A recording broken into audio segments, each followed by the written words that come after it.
Olá, estamos de volta com o nosso Boa Noite Investidor, hoje sexta-feira, dia 20 de abril. Como tal, fazemos um resumo de como foi a semana no mercado local, no mercado internacional, na política, na economia.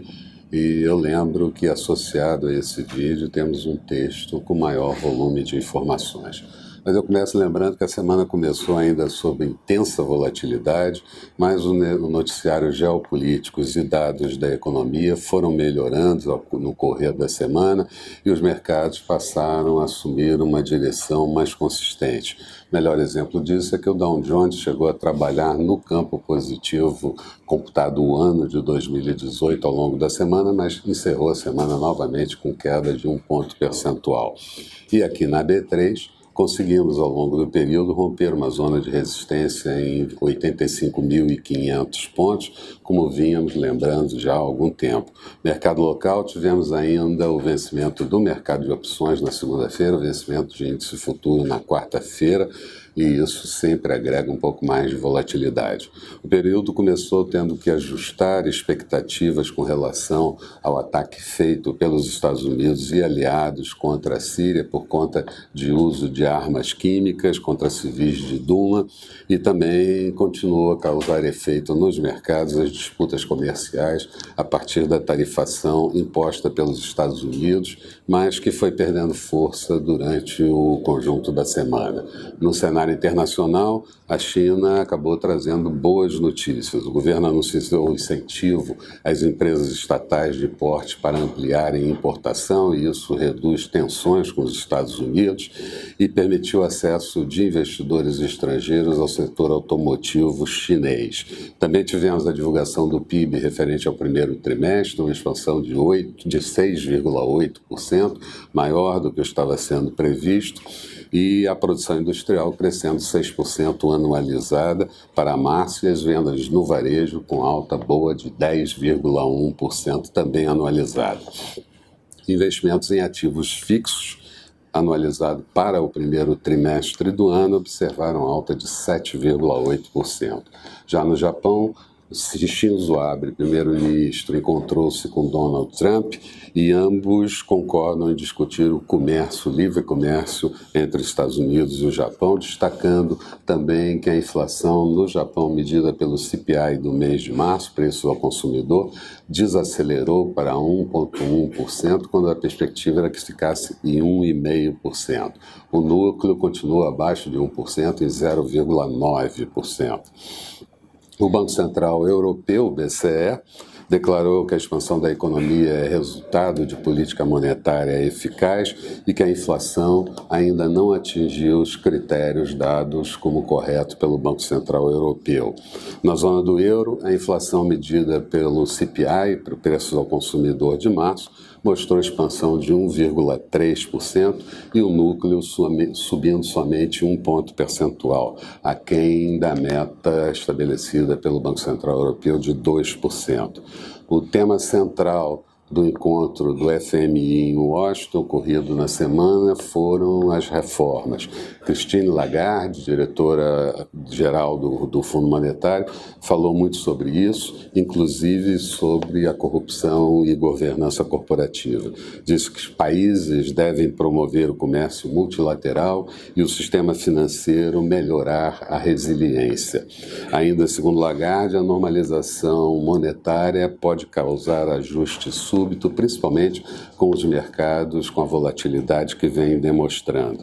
E também falou sobre os conflitos comerciais e volatilidade. Deu números que podem ser até assustadores para algum. O nível de endividamento global atinge 164 trilhões de dólares, sendo que 2/3 disso vem do segmento corporativo.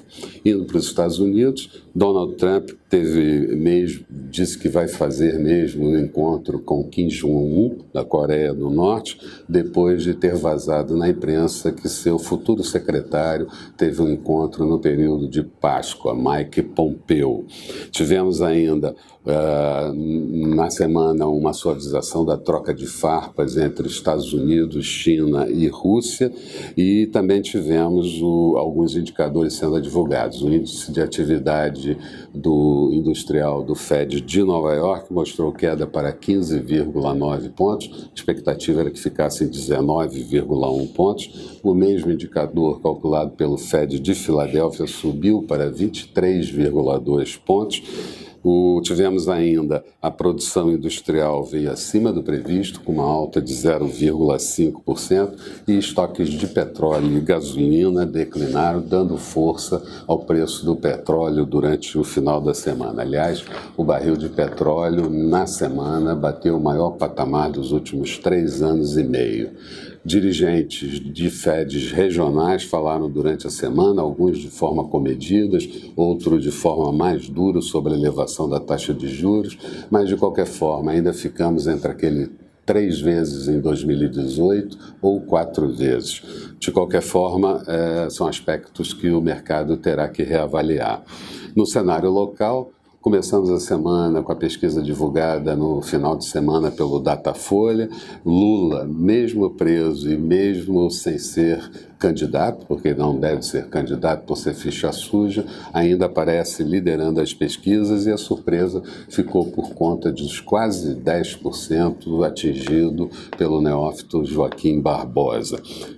Os mercados reagiram mal a isso na medida em que desconhecem o pensamento de Joaquim Barbosa sobre ajustes na economia. O ex-ministro da Fazenda, Henrique Meirelles, fez discursos dizendo-se habilitado a ser candidato à presidência se o MDB assim quiser, mas logo em seguida o presidente Temer disse ser candidato, marcando posição. Na economia, o presidente do Banco Central, Ilan Goldfein, e outros dirigentes do Banco Central fizeram discursos no FMI, destacando a necessidade de perseguir reformas para que a inflação e juros permaneçam baixos, e deixando claro que os juros devem cair novamente na reunião de maio, mas podem dar uma parada já na reunião de junho. O mesmo Banco Central divulgou a prévia do PIB, medida pelo índice IBC-BR de fevereiro, e ele subiu 0,09% e 1,32% em 12 meses, mostrando e deixando claro que a economia está com pouca tração nesse curto prazo. Aparentemente, consolida-se uma posição de que o PIB brasileiro no primeiro trimestre deva subir 0,5 ponto percentual, e 3% parece agora ser o teto de expansão do PIB no ano de 2018. Tivemos também a divulgação do saldo da balança comercial, acumulando na segunda semana do mês de abril um superávit até a segunda semana de 17,3 bilhões de dólares.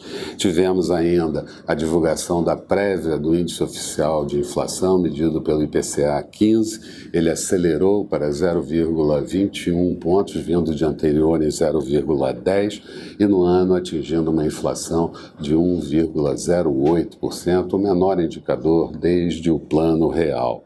No mercado acionário, vencimento do mercado de opções mostrou um exercício de 3,7 bilhões, mas o dado a ser destacado foram as alocações de recurso dos investidores estrangeiros, que até o último dia 18 de abril tinham voltado a aplicar recurso no montante de 2,7 bilhões de reais, e no ano um ingresso de 2,7 também. Resumo da semana. A Bovespa ainda conseguiu manter uma alta de 1,44%, o índice encerrando em 85.550 pontos. No último dia, uma queda de 0,32%. O Dow Jones fechou a semana com alta de 0,42%, Nasdaq em alta de 0,56%, dólar por aqui cotado a R$ 3,41, em queda de 0,47% na semana. No último dia, alta de 0,54%.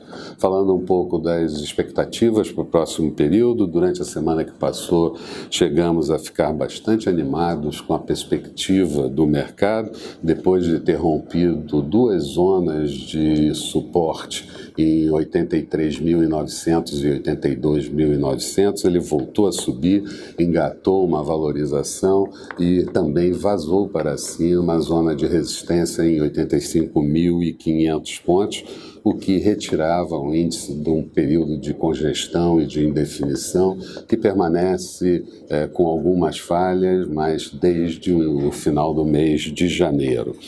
Na semana que passou, vários formadores de opinião falaram muito sobre protecionismo comercial, afetando e agregando riscos adicionais ao processo de recuperação da economia global. Além disso, diferentes posicionamentos de dirigentes do FED e do Banco Central Europeu. Citamos ainda o posicionamento do FMI via Christine Lagarde e as suas advertências sobre os riscos da economia e dos mercados. Isso claramente passou a figurar no radar dos investidores, que desaceleraram um pouco mais a tendência de alta no final da semana. Quase que um eufemismo para a queda de curto prazo do mercado nos últimos dias. A nova semana que começa precisa avaliar esses desdobramentos e também o que vai acontecer com o protecionismo. Afinal, temos as barreiras, as aves brasileiras, a celulose, e isso traz algum constrangimento. No segmento local, além de tudo, temos que avaliar o risco político eleitoral e a ausência de medidas votadas no Congresso Nacional, por menor que sejam. Na semana não conseguimos votar nada, o que certamente atrasa o processo de recuperação da economia e perde tração nas conquistas já realizadas. Especificamente sobre o mercado acionário local, eu diria que enquanto não rompermos a zona com maior consistência, a zona de suporte próxima, a zona de resistência, perdão, próxima de 86 mil pontos ou suporte em 83 mil pontos, vamos seguir com mais do mesmo e sem uma zona de definição do comportamento dos mercados. Eram essas as principais considerações que eu gostaria de fazer. Um bom final de semana para todos. Vamos estar de volta na próxima segunda-feira, bem cedo, mesmo sendo feriado no Rio de Janeiro. Estaremos por aqui falando do nosso Bom Dia Investidor. Até lá, então.